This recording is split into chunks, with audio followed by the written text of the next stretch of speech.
You didn't lose them. God removed them. And the moment you understand that difference, your life will never look the same again. I know it hurts. You replay every word, every memory, wondering what you did wrong. You think maybe you weren't enough. Maybe you loved too much. Maybe if you had just tried harder, they would have stayed.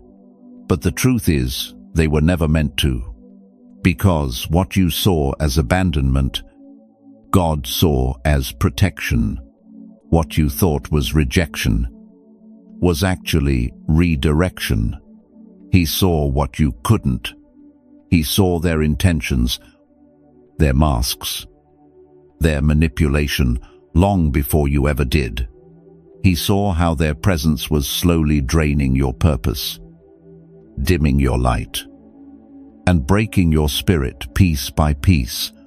And when you refused to let go, He stepped in. That's not cruelty. That's mercy. Because sometimes God's love doesn't come as comfort. It comes as removal. And I know it doesn't feel holy when it happens. It feels like betrayal, like loss, like silence. But that silence is sacred. It's the sound of divine protection at work. It's God closing a door you kept kicking open. You begged Him to fix it. He chose to free you instead, because He knew you wouldn't. And, yes, you're going to grieve. You're going to cry for people who were never crying for you. You're going to wonder why the ones you loved most were allowed to walk away so easily. But one day, when the fog clears, you'll see what He saw, that they were never your blessing. They were your burden. God doesn't take without reason. He removes to reveal. He ends to protect. He breaks to rebuild.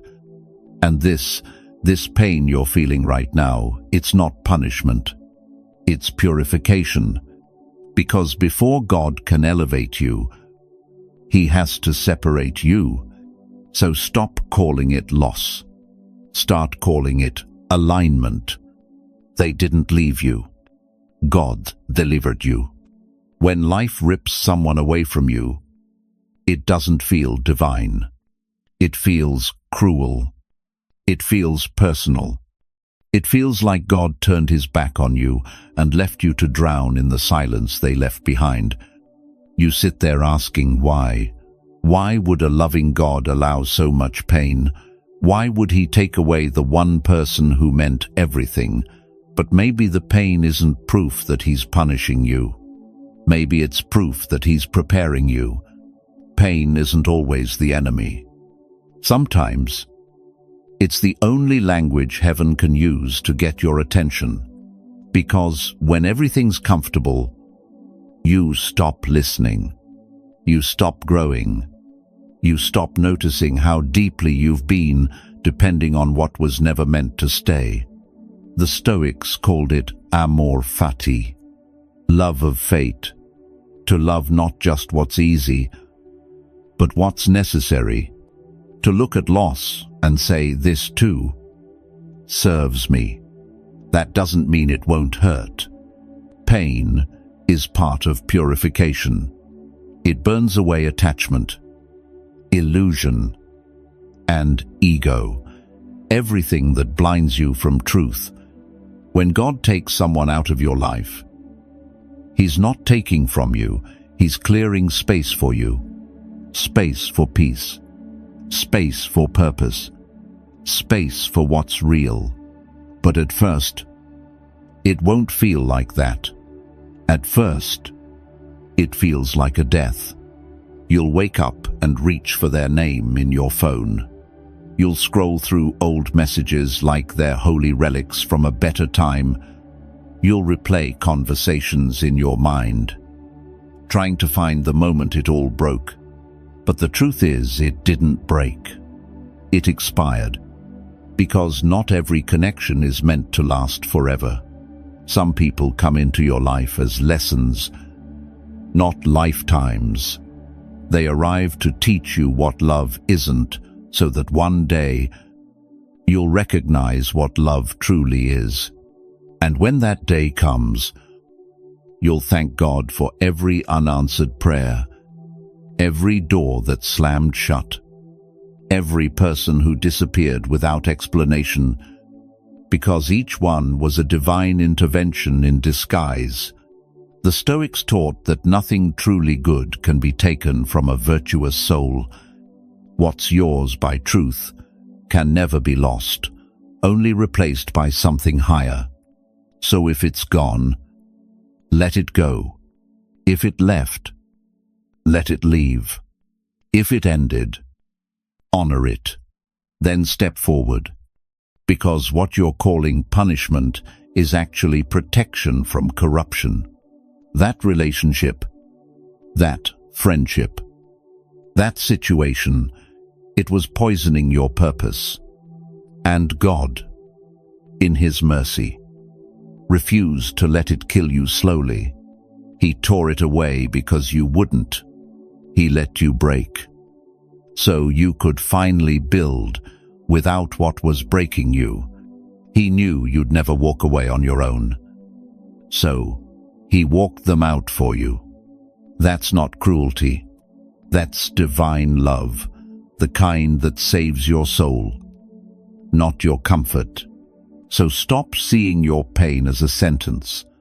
Start seeing it as a surgery, the kind that cuts deep, bleeds heavy, and hurts like hell, but in the end, heals what would have killed you if it stayed inside. Because God doesn't destroy, He refines. And the very fire that feels like it's burning you alive is the same one that's burning away everything that isn't meant to go where you're headed. You didn't do anything wrong. You just outgrew what wasn't right. So breathe. The pain isn't here to punish you, it's here to prepare you. And one day soon, you'll look back on this moment and realize that what you called loss was the first sign that heaven was protecting you. You keep calling it abandonment. But what if it was deliverance? What if God didn't let them walk away? What if He made them because you prayed for peace? Remember, you asked for clarity. You begged for truth. You said, God, show me who's real. And He did. You just didn't like the answer. You see, we often ask God to bless us, but rarely do we ask Him to cleanse us. And when He begins to remove what's unclean, the relationships, the attachments, the illusions, we mistake it for betrayal. But how can it be betrayal when it's protection? They didn't leave because you weren't enough. They left because they had already taken everything they came for. Your love, your energy, your loyalty, all of it. They were never there to build with you. They were there to feed off you. And God saw it. He saw how you were dimming your own light just to make them comfortable in your glow. He saw how your empathy had turned into exhaustion, how you were trying to keep something alive that was already dead. You called it loyalty. He called it self-destruction. So He intervened. Because sometimes God's mercy comes in the form of separation. He will end what you're too afraid to walk away from. He will tear down what you keep trying to fix. He will allow people to betray you, not to break you, but to wake you. That's the truth behind their exit. It wasn't random. It was righteous. You see, God doesn't expose people to humiliate you. He exposes them to free you. He removes them because their season in your story has ended. And if He didn't close that door, you would have kept knocking, begging to be let back into your own pain. The Stoics taught that everything that happens for your good, if you can see it rightly. That means the betrayal, the silence, the goodbye. All of it is part of the divine order shaping you into who you were meant to be. Fate isn't cruel. It's corrective. It rearranges your life to match your purpose. Think about it. You prayed for peace. But peace can't coexist with poison. You asked for strength. But strength doesn't grow in comfort. You asked for truth. But truth always demands loss. So when they left, heaven wasn't punishing you, it was answering you. It just didn't come wrapped in the form you expected. Sometimes, the only way God can reveal who they are is by removing them, because as long as they stay, their presence blinds you to their nature. But when they're gone, the mask falls, and the truth stands. And that truth will hurt. It will cut deep, but it will also cleanse you. You didn't lose a soulmate. You lost a distraction. You didn't lose your destiny. You lost what was delaying it. God saw what you couldn't, and that's why they had to go. He saw their heart when you only saw their smile. He saw their manipulation while you kept confusing it with love. He saw how small you were forcing yourself to become just to be accepted by people who were never meant to sit at your table. And so, he removed them. Not because you were weak, but because you were chosen. Chosen for clarity. Chosen for growth. Chosen for something sacred that could not coexist with their chaos. The truth behind their exit is this: it wasn't rejection, it was redirection. They left so your spirit could breathe again. They walked away so your purpose could finally walk in. You saw love. God saw manipulation. You saw loyalty. God saw convenience. You saw a future. God saw a trap. That's why he stepped in. Because sometimes the eyes of the flesh can't see what the eyes of the spirit already know. You were blinded by affection, by memory, by the comfort of familiarity, and he knew that if he didn't remove them, they would destroy the very peace you prayed for. He saw what you couldn't, the hidden motives, the secret resentment, the slow decay behind their smiles. He saw how every "I love you" came with a condition, how every promise had fine print, how their presence cost you your purpose. You thought they were a blessing. He saw they were a burden disguised as one. You wanted connection. They wanted control.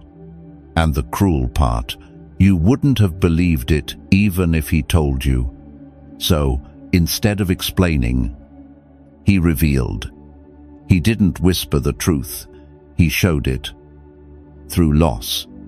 Because sometimes God doesn't speak in words. He speaks in endings. He speaks in silence. He speaks in absence. You thought you were being abandoned, but really, you were being protected. You thought you were being forgotten, but really, you were being repositioned. You thought he was ignoring your prayers, but really, he was answering them in a language your heart didn't yet understand. That's divine vision, mercy disguised as heartbreak. The Stoics understood this kind of sight. They called it perception through reason, seeing things not as you wish they were, but as they truly are. Marcus Aurelius wrote, "You have power over your mind, not outside events. Realize this, and you will find strength." God saw your mind clouded by emotion, desperate for belonging, and he did what you couldn't. He severed the tie before it strangled your soul. Because he loves you too much to let you settle for survival. He saw that their energy was dimming your light, that you were slowly becoming smaller to fit inside their insecurities, that you were giving everything, hoping they'd give something back, but they never would. He saw you crying to him for peace at night, then waking up and walking right back into the chaos you prayed to escape. So he did the only thing left to do. He removed them. And yes, it felt violent, because divine surgery always does. He had to break your heart to save your soul. He had to take away what you wanted to give you, what you needed. That's not rejection. That's refinement. When God saw what you couldn't, he didn't ask for your permission. He acted out of protection. Because when your heart is too loyal to let go, he will use loss as the teacher. He will use silence as the surgeon. He will use distance as deliverance. So don't curse the distance. Don't question the separation. Don't mourn what was never meant for your elevation. He saw it all, the manipulation, the deceit, the energy that didn't match yours. And he said, "No more. Not because you're unworthy, but because you're chosen. Chosen to see what he saw. Chosen to grow past what once held you back. Chosen to finally walk free." So the next time you wonder why he removed them, remember this: he didn't take them to hurt you. He took them to heal you. Because what you couldn't see was killing you, and what he saw was saving you. Detachment isn't the absence of love. It's the presence of clarity. It's when your faith becomes mature enough to say, if it costs my peace, it's no longer from God. The moment you let go of what's hurting you, you make space for what's meant to heal you. And that's what divine detachment truly is. Not coldness, not indifference, but wisdom wrapped in faith. Because sometimes God's protection doesn't come as walls or warnings. It comes as distance. It comes as silence. It comes as endings you didn't choose, but desperately needed. You thought you were holding on out of love, but what if that love was slowly killing you? What if God wasn't punishing you, but preparing you? He saw how your peace was breaking just to keep the connection alive. He saw how your energy was bleeding into people who only came to take. He saw how you were confusing suffering with loyalty. And when you wouldn't stop giving, he made you stop receiving. That's divine detachment, when heaven interferes to save you from yourself. The Stoics knew this truth long before we could name it. Epictetus taught, freedom is the only worthy goal in life. It is won by disregarding things that lie beyond our control. That's exactly what God does. He frees you from what you can't control, even when you're still praying to keep it. He removes what you're not strong enough to release, because he knows it's not alignment, it's attachment. And attachment is the opposite of faith. Faith says, even if it leaves, I'll still be okay. Attachment says, I can't live without it. And God will always choose your freedom over your comfort. That's why he'll close doors you're still knocking on. That's why he'll end relationships you're still romanticizing. That's why he'll separate you from people you swear you need, because you don't see the poison yet, but he does. And when he takes them away, you'll feel the withdrawal. You'll mistake detachment for loneliness. You'll confuse peace with emptiness. because you've been addicted to chaos for so long that stillness feels like loss. But give it time. Stillness is not the absence of love, it's the recovery of it. It's you remembering who you are without all the noise. And that's the beauty of divine detachment. It returns you to yourself. It teaches you how to love without losing your center, how to care without collapsing, how to stay open without being consumed. Because peace doesn't mean nothing hurts. It means nothing controls you anymore. God's protection doesn't always look like blessings. Sometimes it looks like distance. Sometimes it looks like the text that never came, the door that never reopened, the person who never apologized. And that's okay, because the silence that follows removal is not rejection, it's realignment. So stop asking why they left. Start thanking God they couldn't stay, because if their absence brought you peace, their presence was never love. It was a lesson. The Stoic path and the spiritual path meet here in the understanding that to let go is not to lose, but to trust. Detachment isn't the end of love. It's the purification of it. It's the kind of love that doesn't cling, doesn't beg, doesn't fear. It releases because it believes. That's divine detachment. That's how God protects his chosen, not by surrounding them with comfort, but by stripping away everything that keeps them from peace. You thought it was love. That's why you held on so tightly. That's why you prayed for them, cried for them, begged for one more chance, even when everything inside you knew it was breaking you. But love isn't supposed to feel like dying slowly. It's not supposed to drain your joy, silence your soul, or make you question your worth. That wasn't love, that was poison. And God saw it long before you did. You called it loyalty. He called it self-destruction. You called it connection. He called it control. You called it soulmates. He called it spiritual suffocation. They didn't love you, they used you. They fed on your kindness, mistook your patience for weakness, and called your silence submission. They never saw your value, only your vulnerability. They weren't your mirror, they were your mask. And every time you tried to walk away, they found a way to pull you back, not because they cared, but because your light filled the emptiness they refused to face within themselves. That's not love. That's dependency disguised as devotion. Love, as God designed it, should lift you, not cage you. It should water your soul, not drain it dry.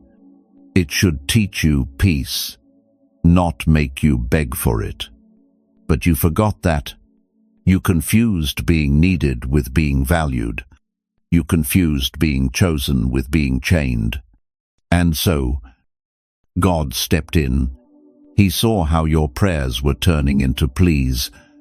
He saw how you were worshipping people who only wanted to be served, not seen. He saw how you mistook their inconsistency for passion and their cruelty for misunderstanding. So he tore it apart, not to punish you, but to purify you. He ended what you kept calling love, because he knew it was killing the very love he planted inside you, the love meant for yourself, for your purpose, for the future he's building with you. The Stoics said, "We suffer more in imagination than in reality." You were living in a fantasy, clinging to an image of who they could be, not who they were. You fell in love with potential, not truth. And God knew that truth was the only medicine strong enough to save you. That's why He let it collapse. That's why He let you see their real face, cold, selfish, indifferent. Because He wanted you to wake up. He wanted you to realize that love isn't supposed to hurt this much. That love without respect is manipulation. And love without peace is bondage. You thought He took your happiness, but what He really did was remove your poison. And yes, withdrawal hurts. Letting go of toxic love feels like losing air, but it's not suffocation. It's detox. It's your soul learning to breathe without dependency. God saw how much you gave to people who only took. He saw you bleeding for those who wouldn't even stay to help you heal. So, He stopped it. He stopped them. And now, here you are confused, broken, but free.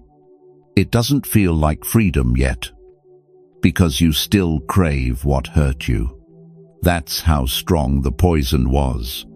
But in time, the craving fades. The fog clears. The heart begins to see clearly again.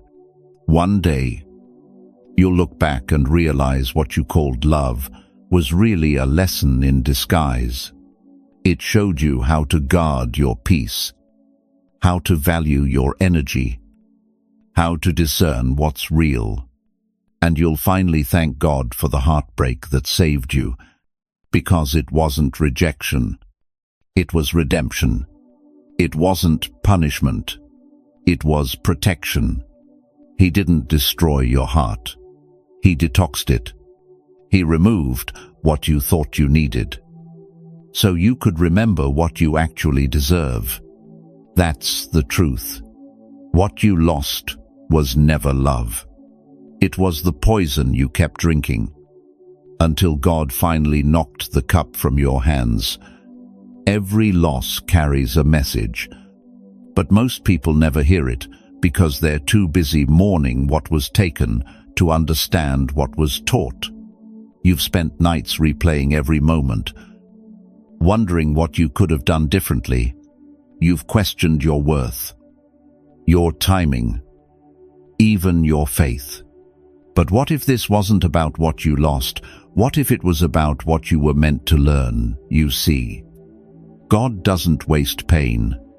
Every heartbreak, every betrayal, every unanswered prayer, they all carry divine instruction. He teaches through removal, through silence, through endings that hurt more than words can describe. Because sometimes, the only way to wake up a sleeping soul is through the shock of loss. The Stoics understood this perfectly. Seneca once wrote, "A gem cannot be polished without friction, nor a man perfected without trials." Loss is friction. It grinds away what's false, what's fragile, what's built on illusion, until all that remains is truth. The truth about who you are, the truth about what you deserve, the truth about what you've been tolerating for far too long. That's the hidden lesson. What left was never meant to stay. And what stayed too long was blocking your growth. You were praying for strength, so God gave you struggle. You were praying for wisdom, so He gave you loss. You were praying for clarity, so He removed confusion in the form of people.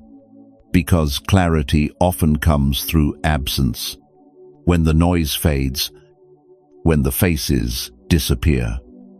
When the conversations end, you finally hear the voice that matters, your own.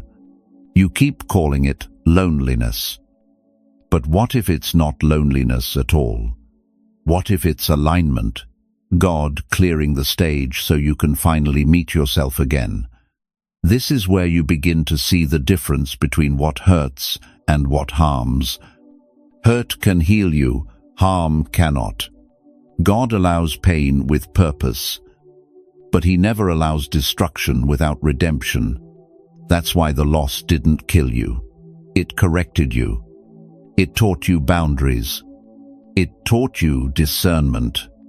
It taught you how to stop chasing what drains you and start nurturing what sustains you. The Stoics would call that self-governance, the ability to rule your own emotions instead of being ruled by them. Because every time you choose peace over reaction, you reclaim authority over your life.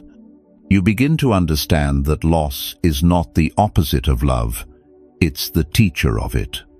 It's how you learn the difference between attachment and connection, between desire and destiny. Look at how far you've come. You thought the pain would destroy you, but it built you. You thought their absence would empty you, but it freed you.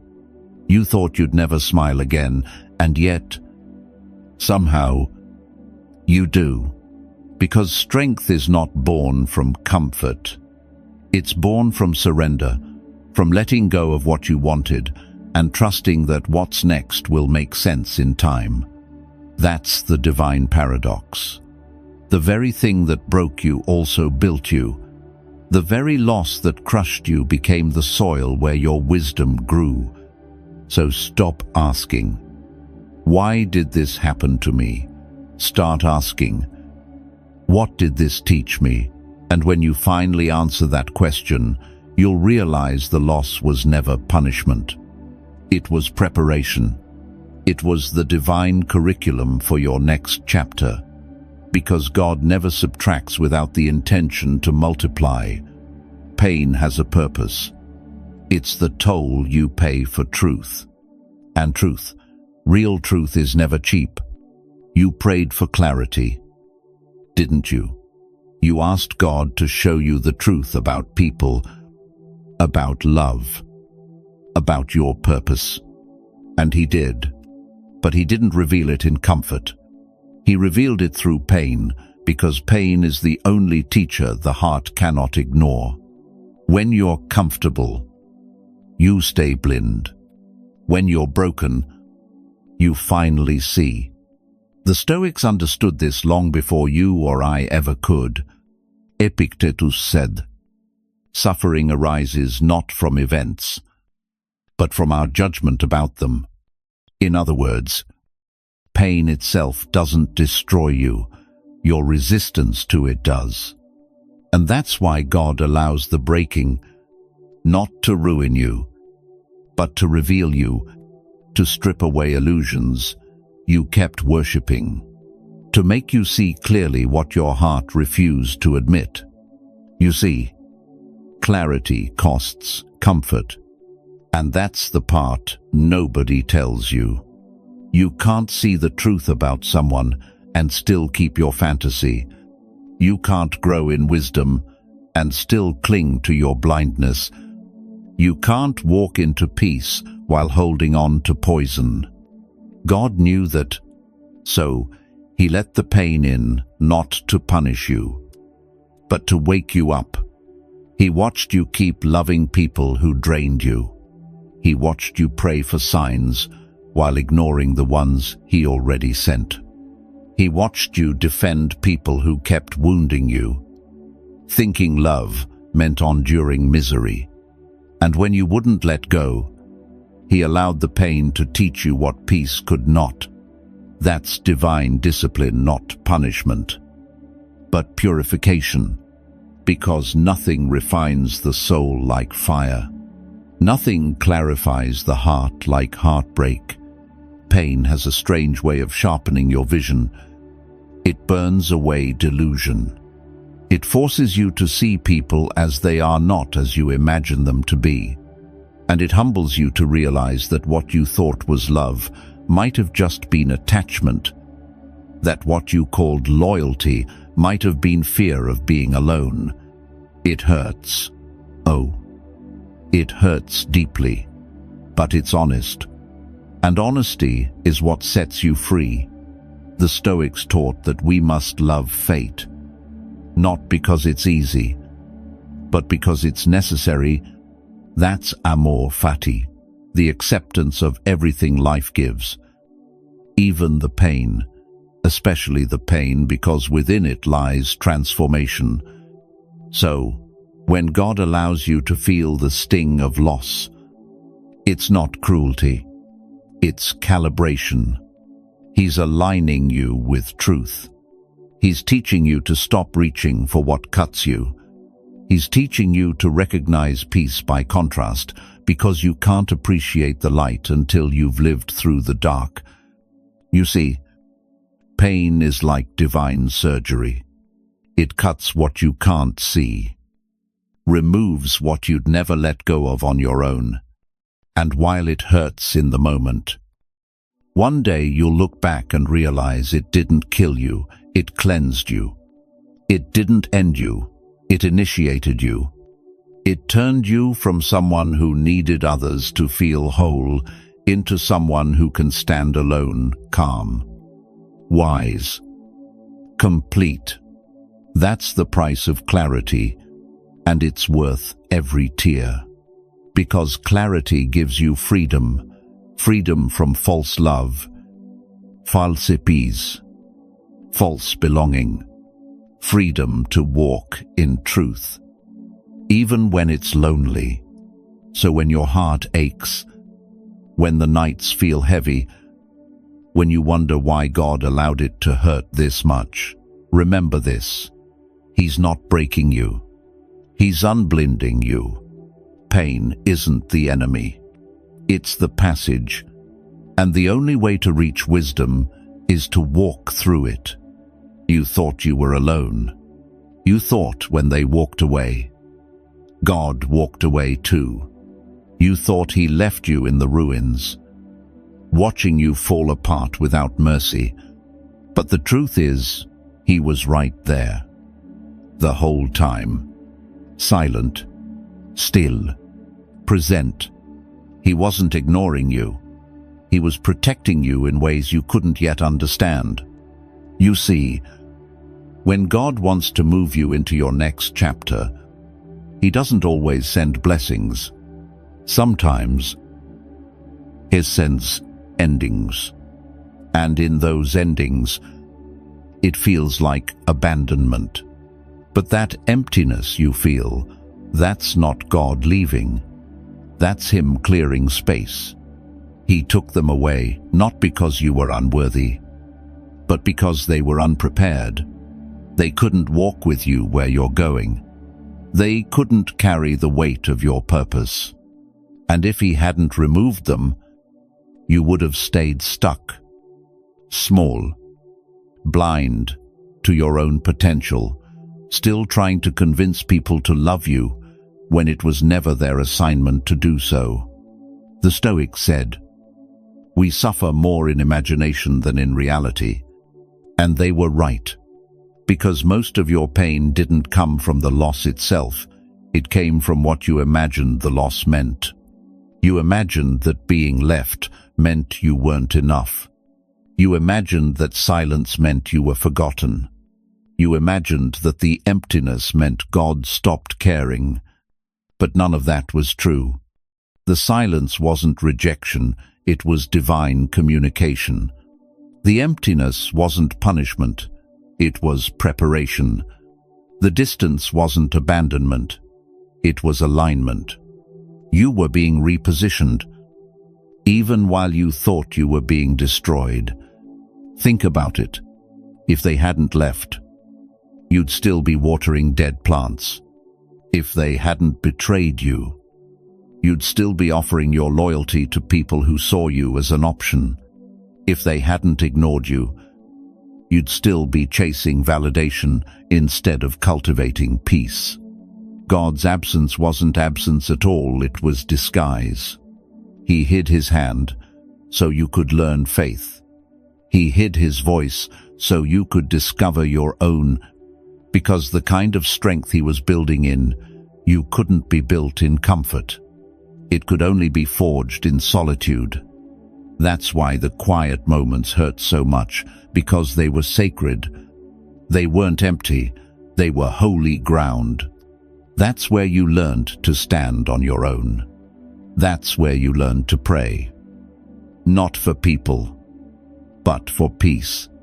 That's where you learned that the only approval you ever needed was His. The Stoic in you calls it self-reliance. The believer in you calls it faith. But they're the same thing, trusting what you cannot see. And knowing that even when everything falls apart, you are still being guided. You were never abandoned. You were protected. You were being hidden from people who couldn't value your heart, shielded from paths that would have destroyed your spirit. You thought you were being buried, but God was planting you. He was letting the silence teach you discipline. He was letting the isolation grow your wisdom. He was letting the pain shape your purpose. And now, as you start to rise, you'll realize that every unanswered prayer was God's way of saying, "Trust me, not them." So stop calling it loneliness. Start calling it preparation. You weren't left behind. You were set apart. Everything starts inside. The healing, the peace, the strength you're looking for, it's not out there.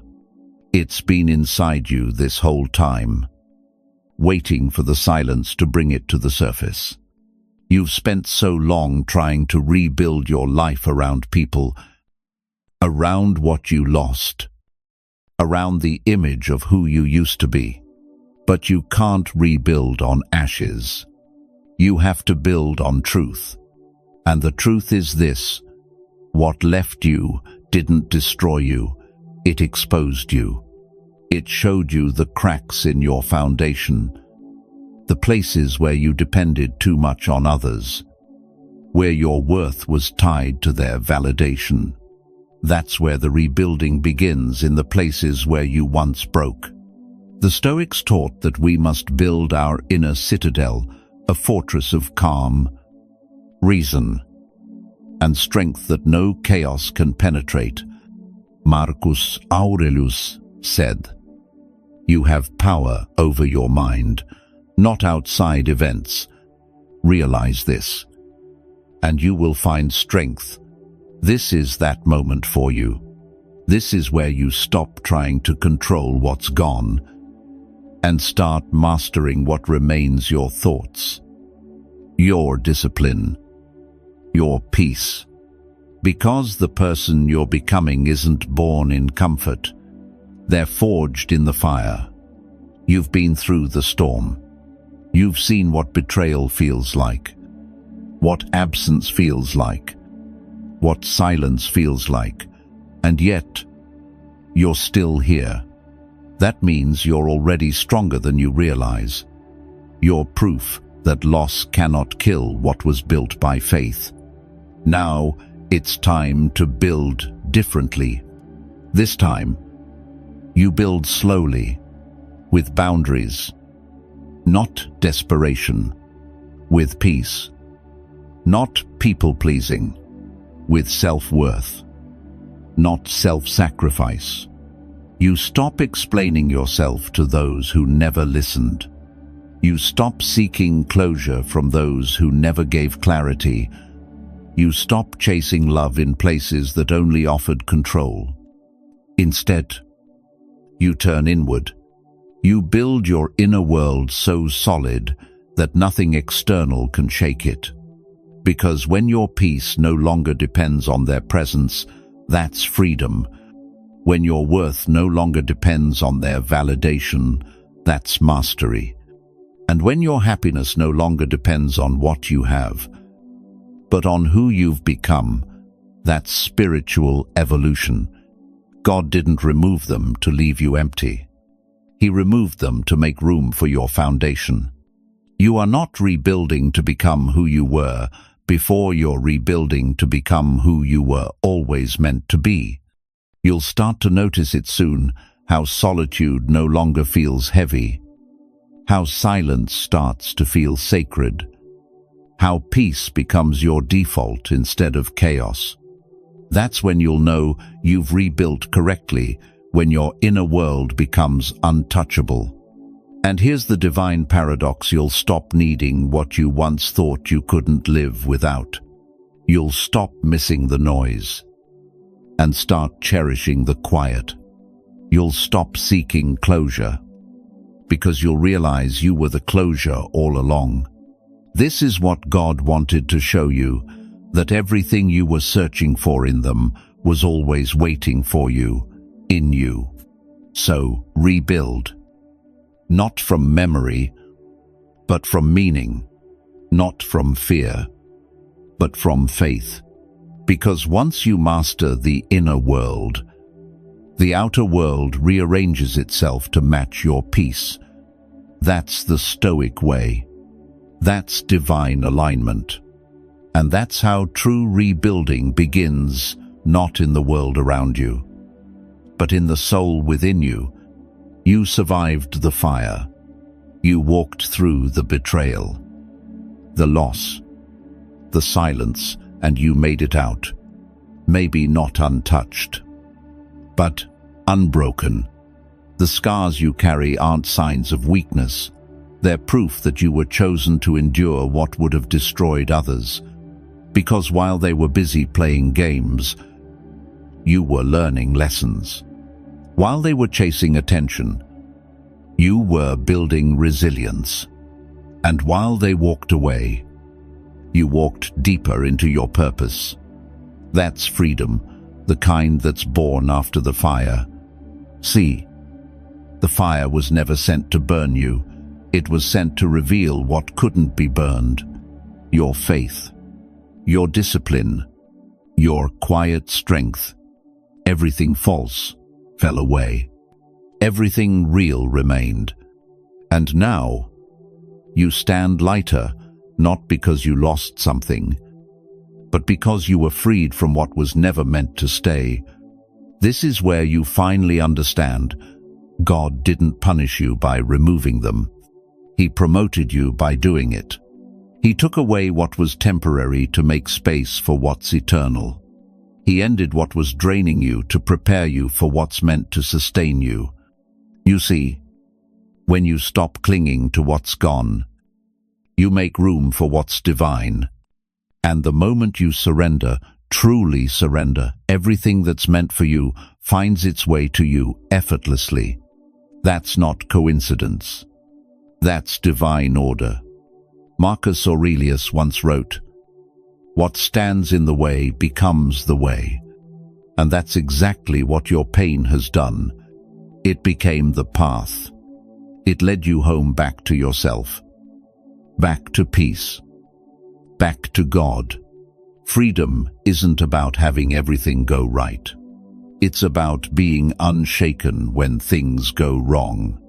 It's about knowing that no loss can steal your purpose, and no betrayal can erase your value. You've learned that silence is not emptiness, it's protection. That endings are not failures, they're foundations. And that people leaving is not rejection, it's redirection. You're no longer reacting to the world. You're responding from wisdom. You're no longer desperative for connection. You're content in solitude. That's what spiritual maturity feels like: peace that doesn't need proof.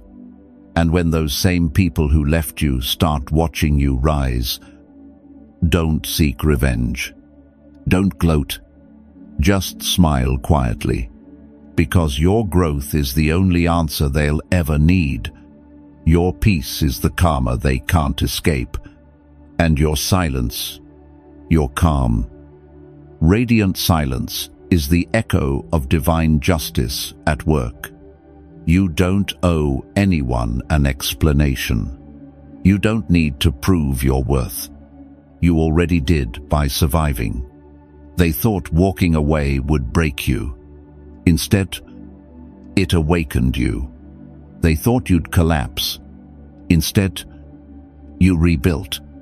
And now, The same fire that once consumed you is the light that guides you. So when you look back, don't curse the fire. Thank it. It showed you what's real. It purified what's fake. And it introduced you to someone extraordinary yourself. Because the truth is, you never really lost anything. You just shed what wasn't aligned. And now, you are free, not in the way the world defines freedom, but in the way the soul understands it. Freedom from attachment, freedom from illusion, freedom from needing what was never meant for you. This is your peace. This is your power. This is your divine reward, freedom after the fire. So now you understand what felt like loss was protection, what looked like rejection was redirection, and what broke you was never meant to destroy you. It was meant to awaken you. God saw what you couldn't. He saw the hands that pretended to hold you but were quietly hurting you. He saw the words that sounded sweet but carried poison. He saw the love that looked loyal but was built on lies. So he stepped in. He took what you couldn't let go of because he knew it would one day take you down with it.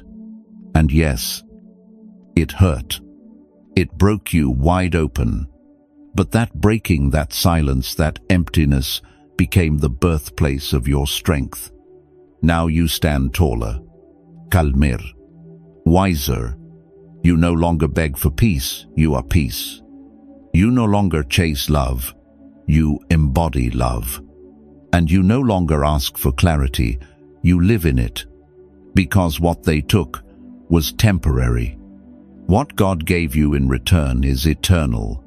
So stop replaying the past. It already served its purpose. You're walking into something new now, a chapter that doesn't require your pain to prove your power. You've done your healing. Now it's time to live it.